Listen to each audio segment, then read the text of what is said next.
Okay, hello and welcome to Stampscaping 101. We're going to do a quick scene right here, or what I think might be a quick scene. And it'll be another test on the holographic paper. This one's a 5x7 piece, okay? I'm going to start off here with the Cloud Cumulus, which is also in Nature Set number 8. Now what I did was I just wiped off this top portion of it, which maybe I didn't need to do, but I'm going to anyway. Now this is going to be kind of a combination of both fairly bold imagery and delicate imagery. I consider this cloud to be fairly delicate in that it's made out of, it's built out of just singular dots. There's really no solid areas. I guess some of the shadow areas get a little bit solid, but for the most part it's just all tone, okay? And we're going to see if we can combine it with our Milky Way stamp, okay? So what I'm doing is I'm building up this bank of clouds right down here, and then we'll have some Milky Way structures up there. I'm going to kind of move this in kind of a different direction rather than just having, you know, Milky Way clouds, you know. I'm trying to play a few angles against each other in here. Sometimes when you have a series of kind of diagonal structures or visuals within the piece, it kind of makes the piece a little bit more dynamic. And I don't know, this is a fairly dynamic piece of paper too, so let's see how that goes. Okay, so down here I'm just going to build up some more clouds, okay? You can get very boxy with rectangular shaped sky imagery, okay? So the way that you kind of avoid that is you can kind of wipe off the perimeter and stamp it out, or you just adequately overlap, you know, an inch to an inch and a half, I mean a half inch to an inch into the previous impressions, okay? So instead of seeing a bunch of squares kind of overlapping each other, you have kind of a, you know, a more seamless kind of bank of continuous texture, okay? The easiest thing, though, just wipe off your perimeter when you're kind of getting used to sky images. All right. Okay. Now I'm going to try, let's go with the Milky Way stamp right here. This is off of Nature's Set number 22. But I think any of these would look kind of interesting in here if it works. You can go for deep space or whatever. These are all sold individually too. Okay. Now this is going to be a very boxy, rectangular shape design, right? So let's see how we incorporate this into the piece without it looking too rectangular. I am going with the Brilliance Pigment ink, so it is a fairly thick ink. And what I'm going to do here is I'm going to blot off the edge pretty good, okay? So don't be too gingerly with it. I'm going into the design maybe a half an inch or so, and then really kind of wiping off the very exterior edge, okay? And you can't really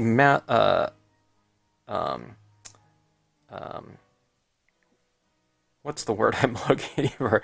You can't mask this off. I'll figure it out one of these days. So you really have to kind of wipe that off down there, because I would normally be able to use a mask on any other paper, but those impressions right there are completely wet still. So if I put a paper towel over it or something like that, I'm going to be wiping off all that. So you just blot off on the edge, and then you go into those clouds like that, just slightly. Don't go into it an inch or something like that, but go into it a decent amount, and you'll have that nice seamless, transition between their two. So it's just simple, It's not going to have a hard edge if there's no hard edge to stamp, because you've blotted it away. Okay, so it's the easy technique right there. That's like a beginner technique in terms of ease, but sometimes you don't always think about doing partial impressions off of your existing designs like that. You can do this with like word stamps or something like that. If you want a word stamp to be kind of lighter on the top, like it's top lit, ink it up, and then just take a little bit of ink off that top edge so it looks like it's top lit. And if you do that with several different word stamps, it's really cool. Okay, so here we're going to go into here or so. Let me wipe off a little bit more of this section down here, okay, where I'm overlapping that cloud. See, like that? So I won't wipe off so much around this, but where you're going into that cloud like this. Now see, this previous impression is going to be about right here, but that's okay. All right. There you go, like that. Okay. And I'm really pleased with the way this Brilliance ink stamps on to this type of holographic paper. It's a non-porous paper, so you have to stamp on it with inks that will dry on that type of paper. I got a little hole right there where I didn't press hard enough, okay? But now this one, I have to get into this area, so I'm going to, well, let's see, let's go about like this right here. I'm going into this one quite a bit, and you can overlap quite a bit. People aren't comfortable about overlapping imagery because they're so used to using linear outline styles of designs, okay? But these are tonal designs in the Stampscapes line. So you just kind of overlap things sufficiently because that's the way they've been designed to be used. They've been designed to kind of get rid of all the tedium out there in terms of techniques that you have to employ to get from one point to the next. I've removed all that. So it's kind of funny how people always say, okay, that's like a hard thing to do, because I've designed all these stamps to remove all the kind of tedium and processes that we would normally have to employ in order to achieve a given look. So it's not hard to do. It's just that people are kind of trapped into kind of techniques that you have to use with certain types of designs, okay? But like I said, I try to get rid of a lot of that, or as much as possible. First of all, because I'm going to be the one that's using the stamps the most, and I don't want to have to do certain things like careful masking and positioning. I want freedom of kind of movement and the administration of media. I'd rather concentrate on things like visual narrative or something like that, okay? Now see right in here, I didn't get all of that, so what do? You just kind of fill it in a little bit with some additional ink like that, okay? All right, now what I'm going to do is, this is a really loud type of paper, right? So I'm going to try to focus some more of that really great coloring in more targeted areas. So what you do is you just take this, and I'm not applying a thick layer of it, you're applying a very thin layer of it like that. So that kind of grays out some areas, and it mutes the kind of the effects of that given characteristic of the paper, okay? So it's less of a rainbow. Oops, I just scratched right into that. This ink is all completely wet still, okay? So, like when I put my finger right here to hold it down, I might be removing some ink.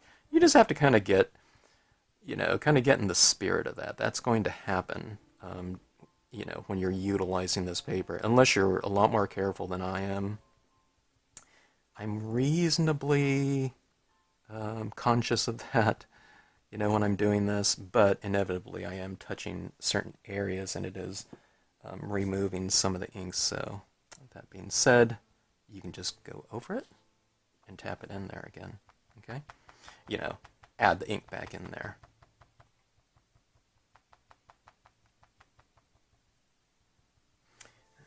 Okay. Going down like so. Okay, now I do want to add in some foreground to this. So here's the thing that I've learned so far. The thing that I kind of get, I'm still trying to figure it out, is if you have too much of a layer of wet pigment ink on here, okay, and then you try to stamp something over it, sometimes stamping over it, the impression and ink doesn't transfer on here because you're stamping kind of wet into wet. So wet over that, sometimes it works like a vacuum. You pull the stamp off and all of that ink is still on there. So you've kind of just left barely an impression on there. So I'm adding a little bit of tone in here, but I think this is at the time. If I'm going to add something down here, I should probably do it right now before it gets too thick. And then when I want to add more tone in here, I'll do it over the top of the foreground imagery. All right, now this is kind of a good example. I mean, I think this would be a kind of a good up and down here too. Not so much about that one, not so much that one. I think this looks up and down to me, or I could use it like that. Let's go with this one. Let's go with just some simple, bold foreground imagery. I've used this one, my spruce large, in a lot of these scenes where I kind of want a large, bold image to frame and to kind of block out that background a little bit. And also it provides a nice foreground. It's something bold, just to kind of anchor, a given scene down.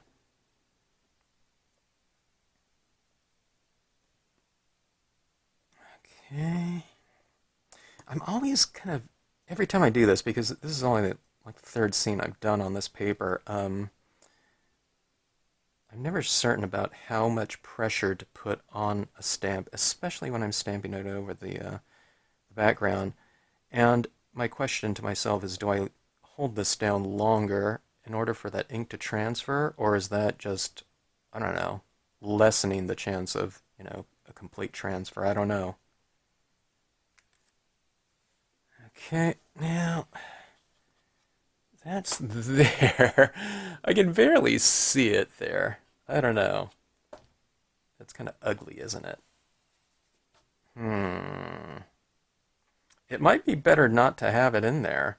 I think if those clouds were light, if I used like a different color brilliance, maybe that would have been better. All right, this looks really ugly right here. Let me show you what you can do. Okay, this is some of the most forgiving surface that you can possibly use. Watch this, okay? Go like that, and just remove that ink, like so.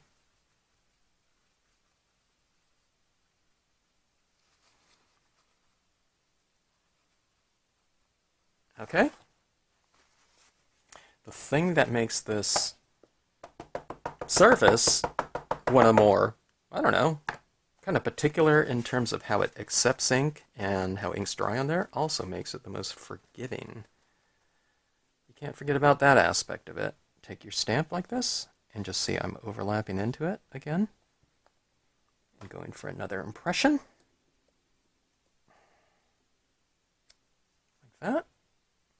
Stamp it on down like that. Get another one down here. We have this area up here that's all kind of wiped like that.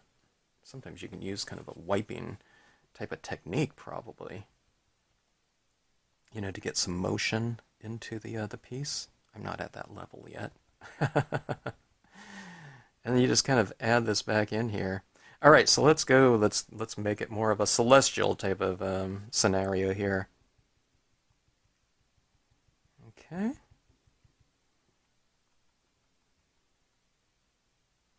Adding this ink down here. I'm muting some areas down here. It's kind of muting, but it's also kind of adding a vignette around the perimeter to kind of frame off the image, okay? This is the great expanse and the unknown, but I still do think that when it comes to scenes, it's a good thing to kind of frame things. You could go for kind of a photographic approach to scene stamping, okay? But I think it's more complete if you view your pieces more like a stage, where, you know, the entire universe or whatever is within this field right here, you know?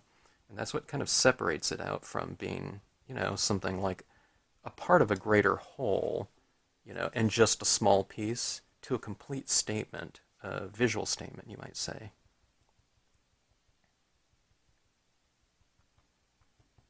It's its own little universe that kind of lacks for nothing, okay?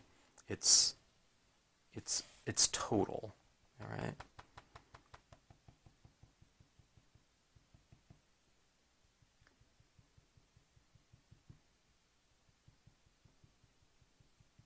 So I'm kind of tapping away my, it's not really a finger, it's like a finger removal. I guess it's a fingerprint removal of ink, you know, a negative space fingerprint. But what you really want to do here is you want to utilize that drier version of this. It doesn't look like anything's applying. People aren't used to that, you know, they're not used to going like this and applying a 2% gray when they're using black. But you go 2%, 4%, 6%, you know what I mean? So I don't know what it is. It's probably more like 20 taps gives you a 10% gray, and that's what gives you control over it, and that's what makes this such an easy process. Everyone wants black 100%, so that when they do this, like this, and they don't see anything happening with each tap, they kind of, you know, they think it's not working, so they squeeze it out, and they get this big blob, and they think, oh my god, it's such a hard technique. But it's not a hard technique just to go like this, you know?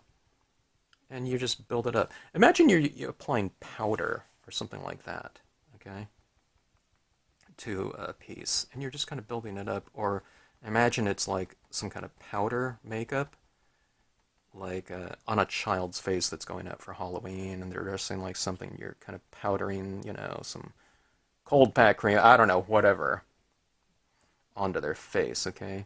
And you're just building it up kind of delicately. That's kind of the touch you want, all right? And you're just building it up ever so, you know, slightly carefully or whatever. I mean, this whole thing, I mean, this is almost done here in terms of that placement. I mean, it didn't take long either. you know. But it's a lot harder to do if you try to get it in one fell swoop. Then you're getting kind of blobs, then you're kind of having to repair work it, you know, when it just would have taken you just a couple minutes just by taking it in a much more gradual application, okay? All right, so see this is, I'm kind of targeting things and it's kind of framing things off a little bit, okay? It's like the great unknown, huh? And if it's a little bit too loud in some areas, if you want to focus it more up in the sky, you can kind of darken that out a little bit. But see how that kind of muting process, see down here, it's not as extreme as like right in here. That's because I have that little bit of gray over that area, you know, just a drier version of the black.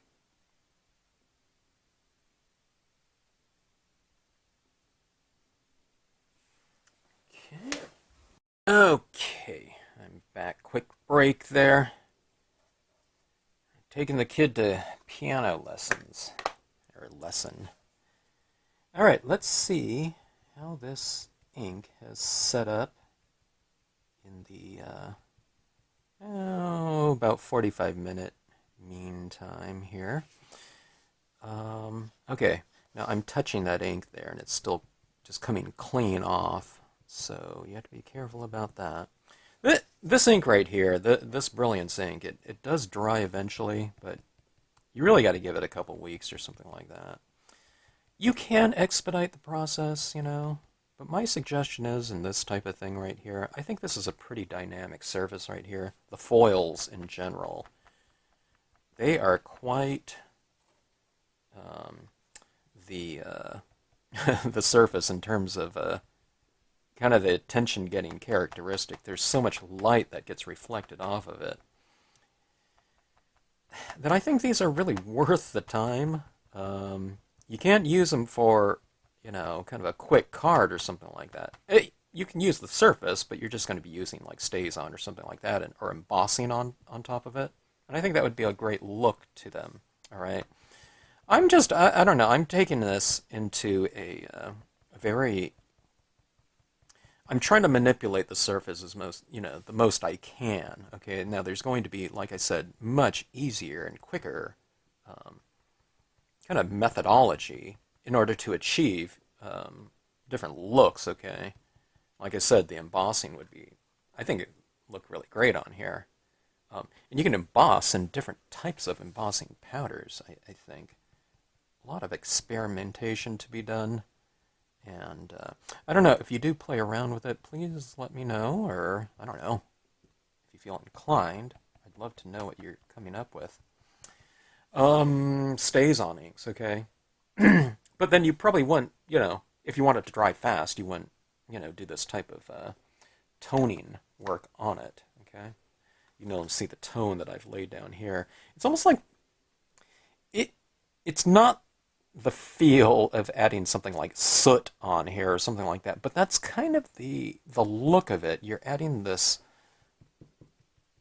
wet ink, but you're adding it in kind of like a powdery type of approach or sensibility, okay, where you're just adding a little bit of like a dry, you know, type of medium to this, okay, and how you're building it up. But I do like the look of this quite a bit, okay? Look at that right there. Look at those different tones that there. I mean, that is a really dynamic surface right here. Now, okay, here's the things that you can do with this. You can use this as a backdrop, and you can stamp on, you know, some trees on something else, and then you can cut them out, and then you can mount them on top of this. You can do it, you know, when it's dry if you're going directly on top of this, or you can make those, you know, kind of those box cards or something like that. Or what I would do is I would matte this with something. I don't know what color I would use. Maybe like silver. I don't think I would use additional holographic, seeming as though this is kind of difficult to get a hold of, but I mean that would look pretty cool like that. And then you can have an exterior black or something like that. But I do think that, not this color right here, I don't think, but here's a little quote stamp like that. You know, I would cut that out and, you know, I'd do it on black or something like that. Or you can do it on a different color with positive text, you know, black on whatever. Cut that out, matte it, And then you would put it on top of this or down here, wherever you would put a word stamp. Or you can do some kind of, die cut, script type of thing. And I think that would be really interesting on here as well, for a really dynamic look. But this would really provide a fantastic setting for something like that. Or you can have some little figurine over the top of this, and this could just be used as an environment, for something else. But just a really super dynamic surface right here. Okay, so let's try to add maybe one or two things on top of this, just as a little embellishment. We always want to kind of, tap into the different possibilities of a given medium. Here's a silver paint pen. It's a water-based paint pen, but this type of paint pen here is designed to dry on non-porous surfaces, so you can draw on a piece of glass with this and it'll dry. I'm a little bit surprised about that. I would have thought kind of the more solvent styles of paint pens would be better for that, but these water-based ones, this is our Artistro, works just fine. There's a lot of different brands out there. I bought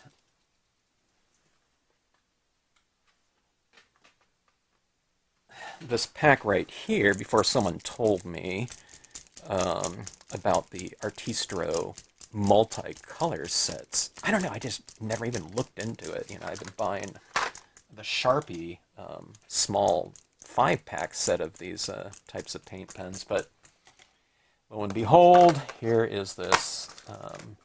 They get larger and larger sets, I think, over time. This is a 42 pen set. I think it was like $40 or something like that, so $1 a pen. So not really too bad. All right, now I'm going to just do this right now. I mean, ideally, you'd be doing this over a drier surface, okay? Now, I think the Dr. Martens, I love Dr. Martens, and I think it would look fantastic on here, some white types of little embellishments, but let's just add on some silver ones here, okay? So I'm just adding some stars back into it, especially some of those areas that I kind of filled in with some additional ink, maybe to fill in a hole or something like that. Well, it's easy. You just go back in and add this right back into it, like so. Okay, like down here, what I did down there, and just kind of eradicated it and just kind of added this back in here. What you do is you just add these little textures right back in there. Silver's kind of interesting in that if you put silver on white, it's going to look darker, okay? But at those certain angles, when you hold those types of inks up to the light, they're a little bit more reflective than white, okay? It's kind of hard to tell on this. It looks white right there, huh? But look at all those different colors right in there, just from the clouds. Isn't that kind of interesting? There's white. I don't even know what the angle. There's white right there. But then it's purple and green and red. How this holographic paper works, I have no idea.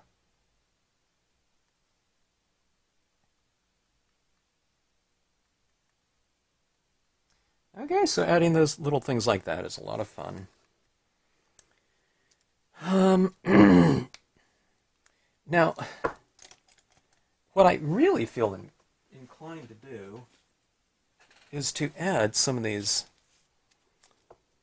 crystals onto this.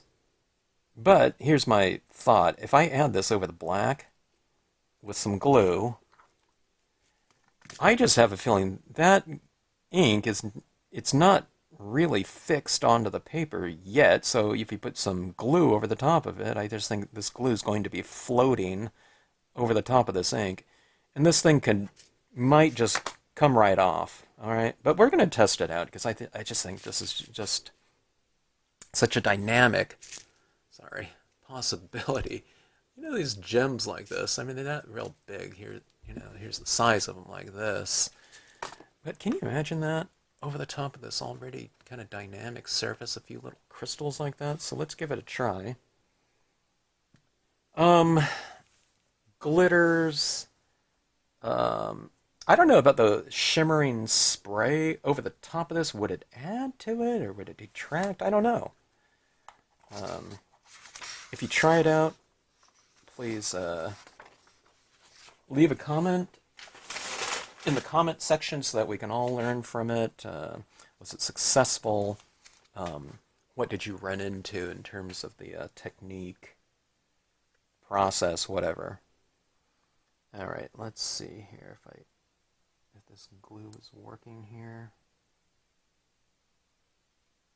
I think my glue. Every time I use this glue, it's clogged up, and this one right here is righty loose and lefty tight. You know, it's a righty tighty, lefty loosey, and I'm keeping this on my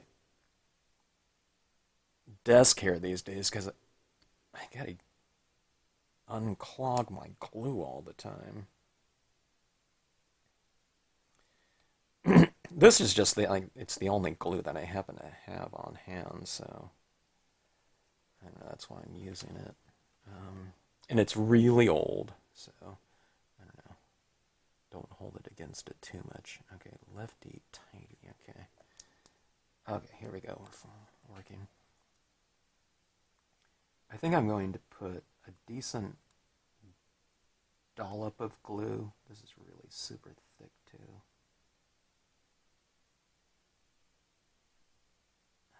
Okay.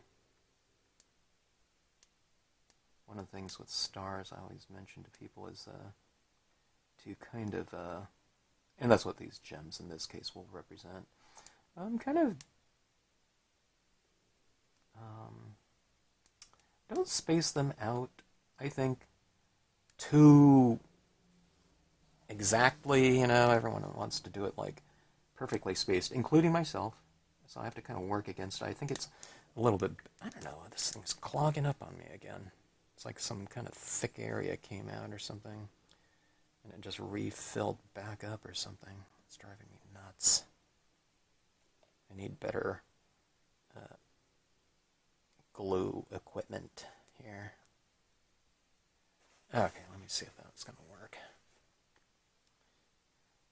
I always say, you know, it's always easy to do certain techniques, but if you're fighting your equipment all the time, you know, it makes it a lot more difficult.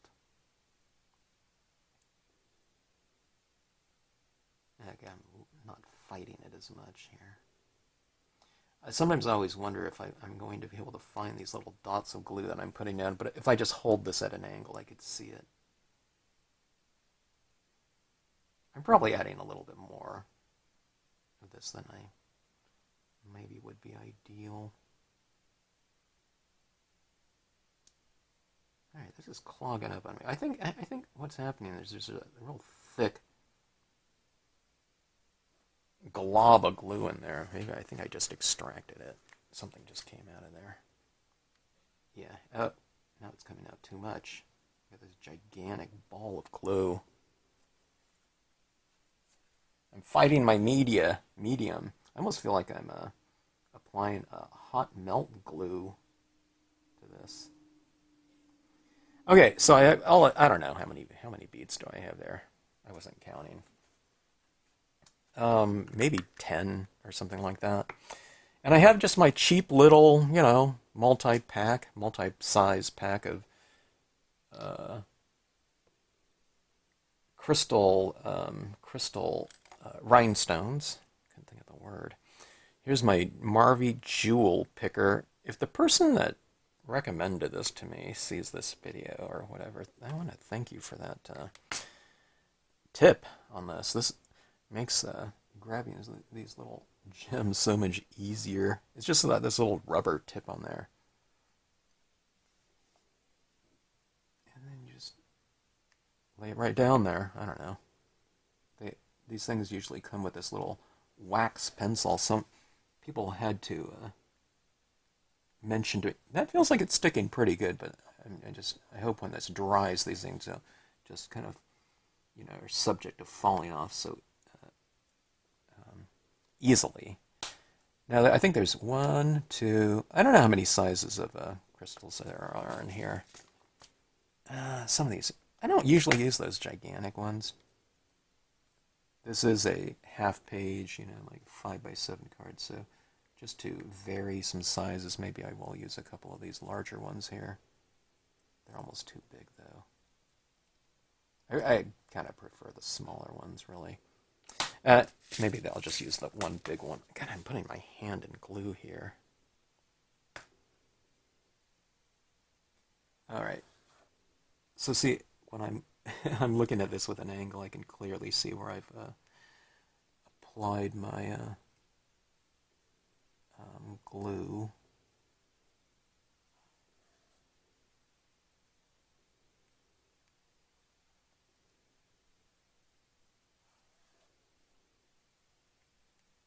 Yeah, have some stars a little bit closer to one another.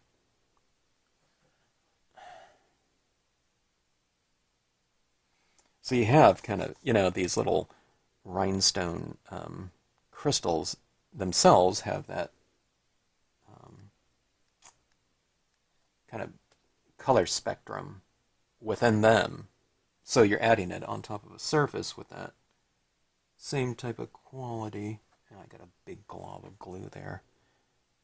Let's go with a little bit of a larger one over here then.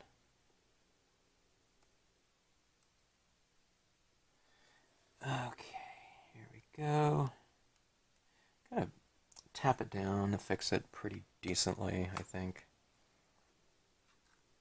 Alright, so we have that. I think that looks pretty cool, don't you? Having that little extra element up there. I mean, those things really do stand out a little bit. Look at that. It's like little LEDs or something like that, but you don't have to have like that battery set up for that. Of course, it's not going to, you know, show up in the dark or something of that sort, but it's pretty cool. Okay, let's try a white paint pen here. Now, this is also, if I'm not mistaken, it's the same one as their T-Stro. See, just do different caps like that, but this looks exactly the same, you know, type of thing, just with a different label, you know. So, 0.7 millimeter white acrylic paint pens. Like I said, there's several different brands on like Amazon and stuff like that. So they sell them in multi-packs. These things are just, you know, these things, they're not going to sell this for like, you know, one pen for 50 cents or something like that. So you have to buy it in a pack. You really got to shake these things up, though. Like I just put a little white dot there, and it's real watery, so not opaque at all. So you really have to shake these up really good every time you use them. Yeah, there we go. Okay, so a little bit more contrast here with these pens, white, you know, because we don't have white on here. This, you know, I tried that block out type of thing where I added, oh my gosh, I wonder if I did a block out down there of white pigment ink over the top of the clouds. I don't mind that color coming through the clouds like that. I think it looks pretty cool overall, but it might be kind of interesting to block that area with white, stamp over it with a black, so that that color is not in the clouds, and you just have it up there in the sky, so you can really target that, you know, that look. Is it, you know, kind of not taking advantage of the surface by not having, you know, that area down here too? Maybe, I don't know. It just depends on what your preference would be. But maybe you do one this way, and maybe block out that area with some white, you know, brilliance down there. And then maybe that effect of the rainbow iridescence or whatever might be even more impactful, having it in a smaller area. I don't know.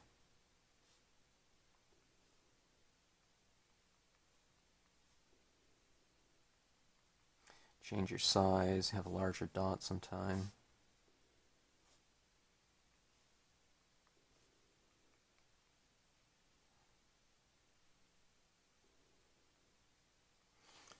Okay. that. See, there's a little bit more textural up there. You have the white dots up there too. Okay, and a little reflective quality.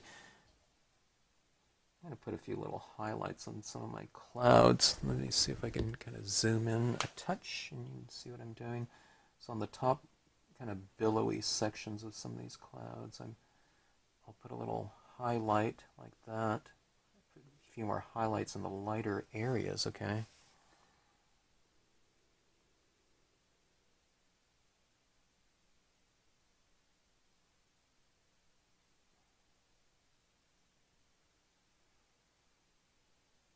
When I'm doing these scenes, sometimes I have to remember to breathe.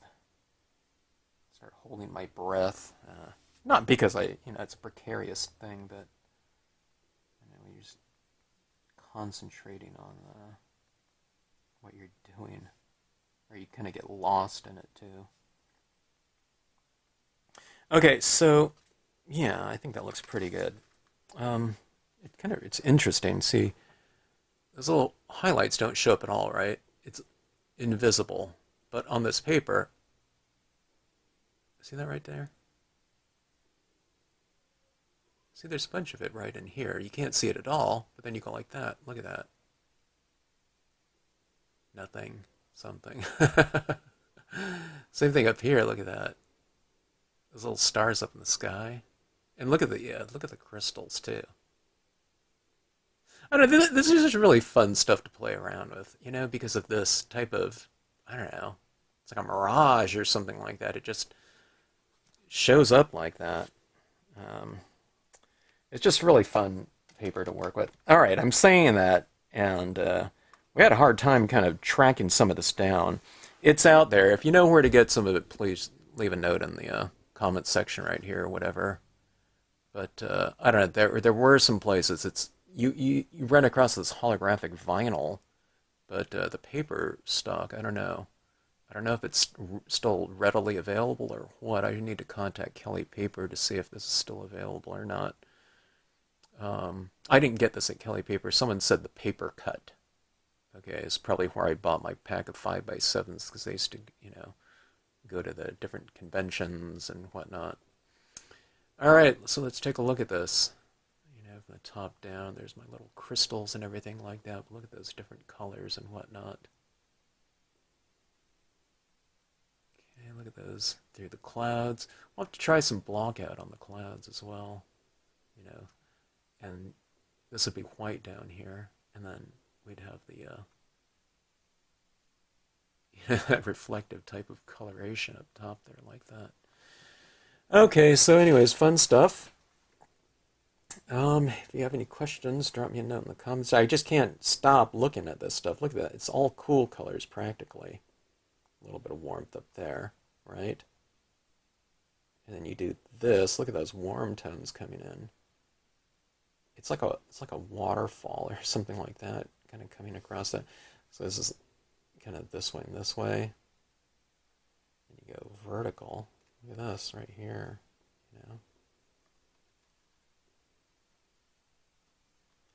Yeah, it's just really fun stuff. Okay, thanks again for watching.